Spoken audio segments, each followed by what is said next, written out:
अपने द्वारा प्रदान किए जा रहे ज्ञान में अर्जुन के विश्वास को मजबूत करने के लिए श्री कृष्ण ने इस अध्याय में इसकी प्राचीन उत्पत्ति का खुलासा किया है।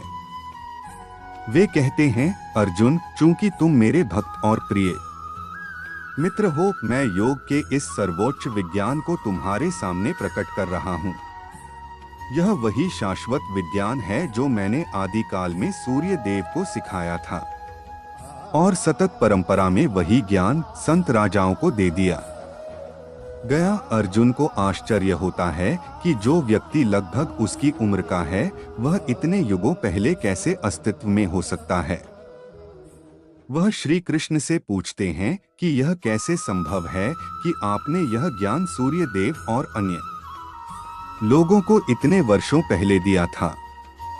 श्री कृष्ण ने अर्जुन की शंकाओं का समाधान किया और अपने अवतरण के दिव्य रहस्य को प्रकट किया।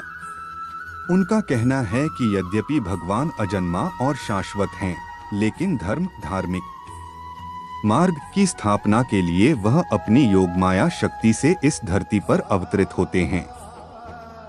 उनका जन्म और कार्य दिव्य हैं और भौतिक अपूर्णताओं से दूषित नहीं हो सकते। एक बार जब कोई भक्त इस रहस्य को जान लेता है और महान विश्वास के साथ भक्ति में लग जाता है, तो उसे भगवान की प्राप्ति हो जाती है और उसे दोबारा इस दुनिया में जन्म नहीं लेना पड़ता है। फिर श्री कृष्ण पिछले अध्याय के विषय कर्मयोग पर वापस जाते हैं। वह कार्य की प्रकृति और उसके 3 सिद्धांतों की व्याख्या करना जारी रखता है, क्रिया में और निषिद्ध क्रिया।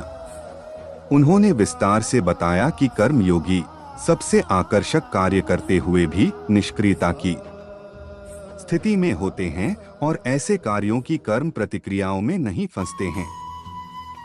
यह जानते हुए प्राचीन ऋषियों ने अपने सभी कार्य भगवान की प्रसन्नता के लिए बलिदान के रूप में किए। वे खुशी, संकट, सफलता या विफलता से प्रभावित नहीं थे। वह बताते हैं कि जब यज्ञ उचित रूप से समर्पित किया जाता है, उचित ज्ञान और शुद्ध भावनाओं के साथ किया जाता है, तो उसका अवशेष अमृत के समान हो जाता है और ऐसे अमृत को ग्रहण करके भक्त सभी अशुद्धियों से शुद्ध हो जाते हैं। यहाँ तक कि सबसे बड़ा पापी भी शाश्वत ज्ञान की इस नाव पर सवार होकर भौतिक दुखों के सागर को पार कर सकता है। श्री कृष्ण कहते हैं कि ऐसा ज्ञान केवल एक वास्तविक आध्यात्मिक गुरु से ही प्राप्त किया जाना चाहिए, जो स्वयं ईश्वर साक्षात्कारी हो।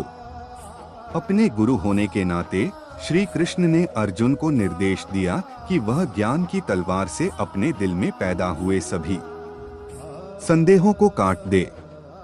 वह अर्जुन से कहते हैं कि अब उठो और एक योद्धा के रूप में अपना कर्तव्य निभाओ।